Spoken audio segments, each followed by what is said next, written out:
Hello friends, DBMS सीखने की इस सीरीज में आज हम देख रहे हैं लेक्चर 12 जिसमें हम पढ़ेंगे फर्स्ट नॉर्मल फॉर्म के बारे में। नॉर्मलाइजेशन क्या होता है और इसमें फर्स्ट नॉर्मल फॉर्म क्या है, ये हमारे आज के लेक्चर का ऑब्जेक्टिव है। तो आइए स्टार्ट करते हैं। सबसे पहले हम देखते हैं नॉर्मलाइजेशन के बारे में कि ये कब प्रपोज्ड हुआ था। 1972 में कॉर्ड ने नॉर्मलाइजेशन का कॉन्सेप्ट प्रपोज किया था कि नॉर्मलाइजेशन एक प्रक्रिया है जिसके तहत हम अपने डेटाबेस डिज़ाइन को बेहतर कर सकते हैं। ये प्रोसेस में हमें कुछ बेसिक टेस्ट अप्लाई करने होते हैं। यानी सबसे पहले हमको मालूम है कि ईआर डायग्राम हम बना लेते हैं जिससे कि हम डेटाबेस का एक डिज़ाइन तैयार करते हैं। जिस डायग्राम को देखकर हम आसानी से समझ सकते हैं कि हमें कितने टेबल्स बनाने हैं, उनके अंदर कितने एट्रीब्यूट्स हैं। अब हम उसमें कुछ टेस्ट अप्लाई करते हैं। ये टेस्ट इस बात को दर्शाते हैं कि ये डेटाबेस डिज़ाइन नॉर्मलाइज्ड है या नहीं है। ये टेस्ट हम एक से ज़्यादा तरह के टेस्ट होते हैं, सीरीज़ ऑफ टेस्ट होते हैं। तो हम देखते हैं कि जो डेटाबेस डिज़ाइन हमारे सामने है क्या वो फर्स्ट नॉर्मल फॉर्म में है, यानी कोई एक पर्टिकुलर टेस्ट है जो हम उस पर अप्लाई करेंगे। अगर वो उसको पास करता है तो ठीक है, नहीं तो हम डेटाबेस डिज़ाइन में कुछ फेरबदल करके उसे फर्स्ट नॉर्मल फॉर्म के हिसाब से बना देंगे। इसके बाद हम सेकंड नॉर्मल फॉर्म की टेस्टिंग करेंगे। यही प्रक्रिया को हम दोहराएंगे आगे और कई नॉर्मल फॉर्म्स के लिए। तो इसीलिए कह रहे हैं कि ये जो प्रोसेस है इसमें हम सीरीज़ ऑफ टेस्ट परफॉर्म करते हैं सो दैट हमारा जो डेटाबेस डिज़ाइन है वो एक नॉर्मलाइज्ड फॉर्मेट में आ जाए। अब ये नॉर्मल फॉर्म्स कितने हैं? तो कॉर्ड ने इनिशियली 3 नॉर्मल फॉर्म्स प्रपोज किए थे जिनको वो कहते थे first normal form, second normal form and third normal form. बाद में थर्ड नॉर्मल फॉर्म का एक improved version, stronger version Boyce और कॉर्ड ने मिलकर तैयार किया जिसको हम BCNF के नाम से भी जानते हैं या बॉयस कॉर्ड नॉर्मल फॉर्म के नाम से जानते हैं। इसके बाद कुछ और प्रॉपर्टीज़ को कंसिडर करते हुए फोर्थ नॉर्मल फॉर्म और फिफ्थ नॉर्मल फॉर्म भी प्रपोज हुए। अब सवाल ये उठता है कि ये नॉर्मलाइजेशन हमें करना क्यों है? देखिए, जब हम कोई डेटाबेस डिज़ाइन करते हैं और उसमें कुछ टेबल्स प्रिडिक्ट करते हैं तो हमने ये तो तय कर लिया कि हम एप्लीकेशन से रिलेटेड डेटा को किन टेबल्स में रखेंगे, लेकिन हमने ये नहीं देखा कि अगर इस डेटाबेस डिज़ाइन को इम्प्लीमेंट किया जाए तो कई सारी वैल्यूज़ रिपीटेडली स्टोर हो रही हैं। कई सारे ऑपरेशंस उसमें बहुत ज़्यादा टाइम कंज्यूमिंग हो रहे हैं, यानी इंसर्शन, डिलीशन, अपडेशन, ये ऑपरेशंस ज़्यादा एक्सपेंसिव हो रहे हैं। तो जब हमने ये सब नहीं सोचा तो हमारा डेटाबेस डिज़ाइन पुअर माना जाएगा, क्योंकि ऐसे एप्लीकेशन में जिसमें डेटाबेस डिज़ाइन पुअर यूज़ किया गया होगा उसमें प्रोसेसिंग में काफ़ी समय भी लगेगा।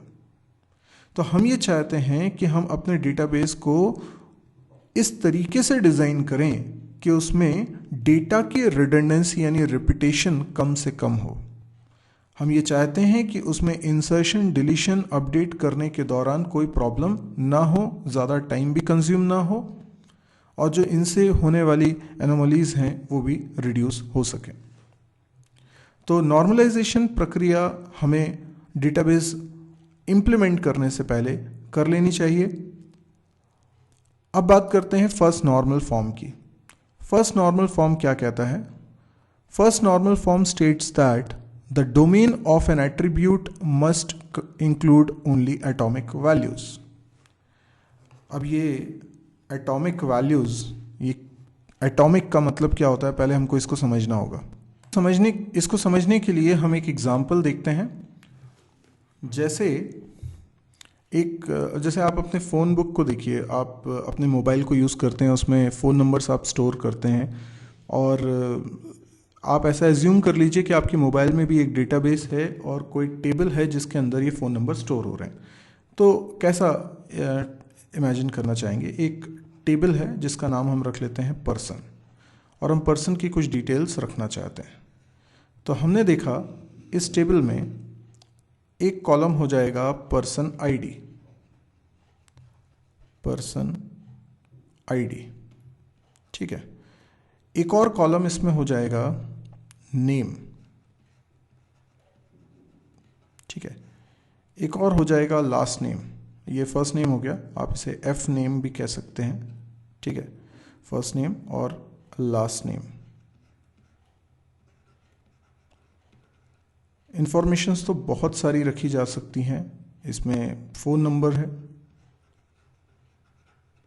इसमें ईमेल एड्रेस भी रखा जा सकता है, बर्थ डेट भी रखी जा सकती है। तो ऐसे बहुत सारी हो सकती हैं। अभी मैं सिर्फ समझाने के लिए एक थोड़ी सी इन्फॉर्मेशन ले रहा हूँ। तो पर्सन नाम की टेबल आपने एज्यूम कर ली। अगर आप सोचें कि नॉर्मलाइजेशन की हम फिक्र ना करें तो हमारे हिसाब से हमने डेटाबेस बना दिया, हमने एक टेबल बना दिया है जिसमें कि हम यूज़र्स के नाम नंबर स्टोर कर पाएंगे और भी जो एडिशनल इन्फॉर्मेशन स्टोर करनी है उसके साथ में हम स्टोर कर पाएंगे। हमने इसमें कोई एनालिसिस नहीं करा। तो इसका ड्रॉबैक क्या होगा? देखिए, आप सोचिए कि एक व्यक्ति के अगर एक से ज़्यादा फ़ोन नंबर्स होंगे तो क्या होगा। ऐसा आपने देखा भी है कि आपके मोबाइल में आप एक व्यक्ति के मल्टीपल फ़ोन नंबर स्टोर कर सकते हैं। अब जैसे कोई व्यक्ति है जिसका नाम है अमित, तो ये अमित का कुछ सरनेम है लाइक साहू और इसका कुछ फ़ोन नंबर है, हाँ 123 लिख देता हूँ, कुछ ईमेल एड्रेस है। अब अमित का एक और फ़ोन नंबर है। अब आप इसको कहाँ रखेंगे? ऑब्वियसली फ़ोन नंबर में ही कॉमा लगा के आप दूसरा फ़ोन नंबर भी लिख देते हैं, कॉमा लगा के तीसरा फ़ोन नंबर भी लिख देते हैं, राइट।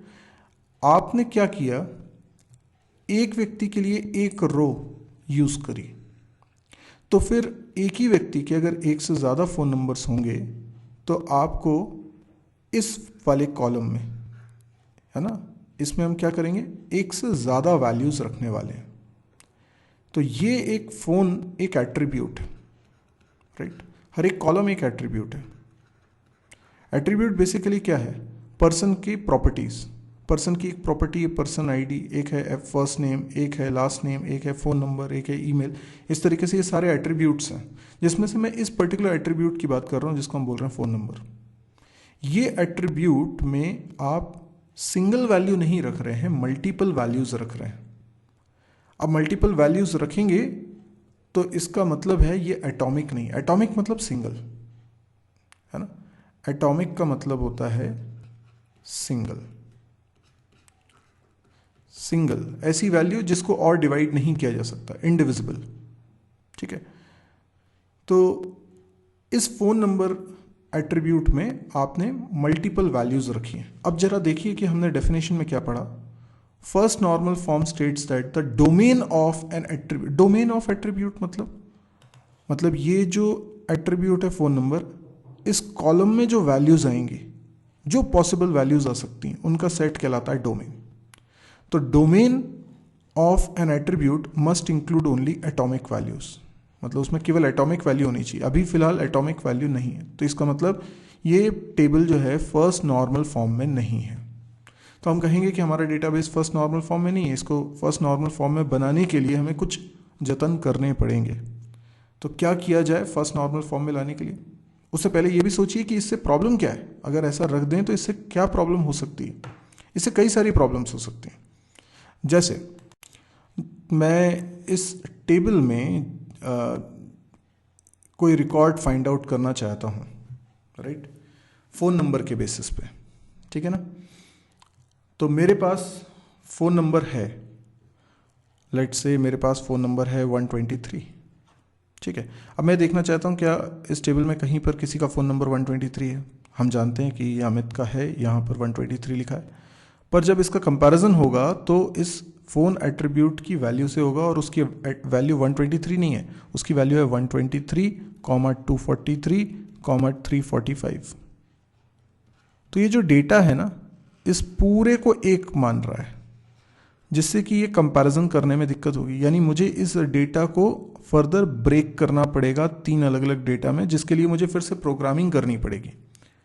तो ये एक तो हम पे एक एक्स्ट्रा बर्डन आ जाता है कि यहाँ पर जो हम डेटा देख रहे हैं वो मल्टी वैल्यूड है, और मल्टीपल वैल्यूज़ होने की वजह से उसको हमें बार बार ब्रेक करना पड़ता है, जो कि एक एडिशनल बर्डन हो जाएगा प्रोग्रामिंग में, जिसके कारण हमें ज़्यादा कोडिंग भी करनी पड़ेगी और थोड़ा सा कॉम्प्लिकेटेड स्ट्रक्चर भी हो जाएगा कोडिंग का। तो हर चीज़ में, इंसर्शन में, डिलीशन में, अपडेशन में, हर जगह मुझे प्रॉब्लम जाने वाली है, क्योंकि यहाँ पर सिंगल वैल्यू नहीं है, एटॉमिक वैल्यू नहीं है। तो इस प्रॉब्लम का सलूशन ये है कि हम यहाँ पर दो टेबल्स बना लें। अब दो टेबल्स कैसे बनाएंगे, इसको देखते हैं। तो हम नॉर्मलाइज करने के लिए क्या करते हैं, जैसे हमें मल्टीपल फ़ोन नंबर्स को स्टोर करना है, तो हम एक अलग ही टेबल बना लेते हैं जिसका नाम रख लेते हैं फ़ोन नंबर, देखिएगा, या फ़ोन, ठीक है। इसमें एक तो हो जाएगा फ़ोन आईडी, ठीक है। एक और हम रख लेते हैं फ़ोन नंबर, और भी रख सकते हैं, जैसे phone number type, phone number office का है, रेसिडेंस का है, मोबाइल नंबर है, आईफोन नंबर है, इस तरह से भी रख सकते हैं, वो सेकेंडरी बात है, इसलिए मैं उस पर अभी ध्यान नहीं दे रहा हूँ। तो यहाँ पर जैसे फ़ोन नंबर ID 1 P1, तो कुछ फ़ोन नंबर है 123, राइट। एक और फ़ोन नंबर है, let's say P2, that is 243, फिर P3 तो है 345, P4 100, P5, ऐसे कुछ फ़ोन नंबर्स इसमें रखे हुए हैं, 201, इस तरह से। अब इसमें क्या करते हैं हम, ये जो तीन फ़ोन नंबर हैं 123, 243 और 345, ये सब बिलोंग कर रहे हैं किसको, अमित को। पहला पर्सन जो है अमित, उसको बिलोंग कर रहे हैं। तो क्यों ना मैं फ़ोन टेबल के अंदर एक और कॉलम बना लूँ, पर्सन आईडी, ठीक है। इससे क्या होगा, मैं यहाँ पर्सन आईडी रख दूंगा 1। पर्सन आईडी 1 किसका है, अमित का, इस पर्सन टेबल में। और यहाँ पर भी 1 लिख दूंगा, यहाँ पर भी 1 लिख दूंगा, और ये कोई पर्सन होगा 2, ये कोई पर्सन होगा 3। तो अगर एक पर्सन के 3 फ़ोन नंबर हैं, 3 क्या 4 भी हो सकते हैं, 5 भी हो सकते हैं, जितने भी फ़ोन नंबर्स हैं वो सब आप फ़ोन टेबल के अंदर स्टोर करेंगे, और उसमें एक कॉलम और आपने ऐड कर दिया पर्सन आईडी, तो उसके आगे आप पर्सन आईडी लिख देंगे। तो इसका मतलब ये हुआ कि पर्सन टेबल के अंदर मुझे फ़ोन नंबर वाला कॉलम लिखना ही नहीं है, बनाना ही नहीं है। तो पर्सन का अगर फ़ोन नंबर जानना होगा तो कैसे जानेंगे, तो फ़ोन नाम के टेबल में आपको पर्सन आईडी की मदद से फ़ोन नंबर पता चलेगा। अगर मैं ऐसा करूं कि वो सारे फ़ोन नंबर्स मुझे दे दो जिसमें पर्सन आईडी 1 हो, ये क्वेरी मैं किस पे लगाऊंगा, फ़ोन टेबल में। तो मैं क्या कह रहा हूँ, वो सारे फ़ोन नंबर्स मुझे दे दो जिसका पर्सन आईडी 1 हो, तो मुझे 3 फ़ोन नंबर्स मिल जाएंगे। तो जब भी मुझे इस पर्सन के फ़ोन नंबर्स जानने होंगे वो मैं जान सकता हूँ। एक्चुअल में कुछ ऐसा ही हमारे मोबाइल फ़ोन में होता है। इसी तरीके से 2 टेबल्स बनते हैं, जिसके कारण आप एक ही व्यक्ति के मल्टीपल फ़ोन नंबर्स रख सकते हैं। अब इसमें क्या हुआ, इसमें हमने 2 टेबल्स बना दिए, जिसके कारण अब किसी भी टेबल में एटॉमिक वैल्यू ही है, मल्टीपल वैल्यूज़ एक एट्रीब्यूट के अगेंस्ट नहीं रखी जा रही हैं। तो ये कहलाता है फर्स्ट नॉर्मल फॉर्म में है। तो फर्स्ट नॉर्मल फॉर्म में नहीं था जब एक एट्रीब्यूट में मल्टीपल वैल्यूज़ रखी थी, एटॉमिक वैल्यू नहीं थी, ठीक है। तो जब भी ऐसी दिक्कत हो, आप हमेशा एक नया टेबल इंट्रोड्यूस कर दीजिए। वो मल्टीपल वैल्यूज़ के लिए मल्टीपल रोज़ बनेंगी, एक एक वैल्यू के लिए एक एक अलग अलग रो बनेगी, और उसको मैप करना है हमें मास्टर टेबल से, यानी पर्सन टेबल से। तो उसका प्राइमरी की यहाँ पे लिखना होगा। ये पर्सन आईडी जो है ना, ये प्राइमरी की है पर्सन टेबल में। तो प्राइमरी की पूरे रिकॉर्ड को यूनिकली आइडेंटिफाई करने के लिए एक रिप्रेजेंटेटिव डेटा है। तो इसी डेटा को मैं कहाँ मेंशन कर देने वाला हूँ, फ़ोन टेबल में, जिससे क्या होगा कि इस अकेली वैल्यू से मैं पर्सन को आइडेंटिफाई कर सकता हूँ। तो ये तरीका है फर्स्ट नॉर्मल फॉर्म में लाने का। आई गेस आपको समझ में आया होगा एटॉमिक का मतलब भी, और आपको समझ में आएगा फर्स्ट नॉर्मल फॉर्म की मतलब भी। फर्स्ट नॉर्मल फॉर्म बहुत सिंपल है। यदि फिर भी आपको कोई टेक्निकल टर्म यहाँ पर परेशान कर रही है, डाउट आ रहे हैं, तो आप ज़रूर कमेंट के ज़रिए पूछ सकते हैं। आपको जब यहाँ पर मैंने नॉर्मलाइजेशन के बारे में बताया था, तो यहाँ पर एक टर्म आ रही थी functional dependencies and primary keys. तो ये सारी बातों पे हम लोग अभी डिस्कशन करेंगे। जब आगे के नॉर्मल फॉर्म देखेंगे तो हम ये भी समझेंगे फंक्शनल डिपेंडेंसी क्या होती है। तो प्राइमरी की आई गेस आपको थोड़ा बहुत पता होगा, प्राइमरी की का मतलब हम इस पर भी डिस्कशन आगे करेंगे। तो यदि अब आपको वीडियो पसंद आया है तो आप इसे लाइक करिए। यदि आपको लगता है इस तरह के और वीडियोस देखने में आप इंटरेस्टेड हैं तो आप इस चैनल को भी सब्सक्राइब करिए, ताकि जब भी मैं कोई नया वीडियो अपलोड करूं उसकी जानकारी आपको तुरंत मिले। आप मेरी वेबसाइट पे C++, जावा, PHP, MySQL, data structure, DBMS इन सब के वीडियो कोर्सेज देख सकते हैं। और इसके अलावा प्रोग्रामिंग एक्सरसाइज भी मिलेगी, कैंपस प्रिपरेशन से रिलेटेड वीडियोस भी मिलेंगे, यानी काफ़ी सारे वीडियोस इस साइट पे आपको मिलने वाले हैं। और डेली इस साइट पे एक नया वीडियो अपलोड होता है। सारे के सारे वीडियोस फ्री हैं, हिंदी में हैं, तो मे बी ये आपके बहुत काम का हो सकता है। तो आप प्लीज़ इस वेबसाइट को देखिए। और जैसे YouTube में आपको वीडियो ढूंढने में दिक्कत जाती है, इस वेबसाइट पर रहेंगे तो आपको बिल्कुल दिक्कत नहीं जाएगी, क्योंकि एक सीक्वेंस में सारे वीडियोस के लिंक्स मिल जाएंगे। तो आप पूरा कोर्स एक एक वीडियो देखकर कंप्लीट कर सकते हैं। यदि आपको लगे वाकई में ये वर्थ है, और क्योंकि ये आप तक फ्री में पहुंच रहा है और आपको लग रहा है कि नहीं ये बहुत अच्छा है, बहुत काम का है, तो ये बहुत सारे लोगों के बहुत काम आने वाला है।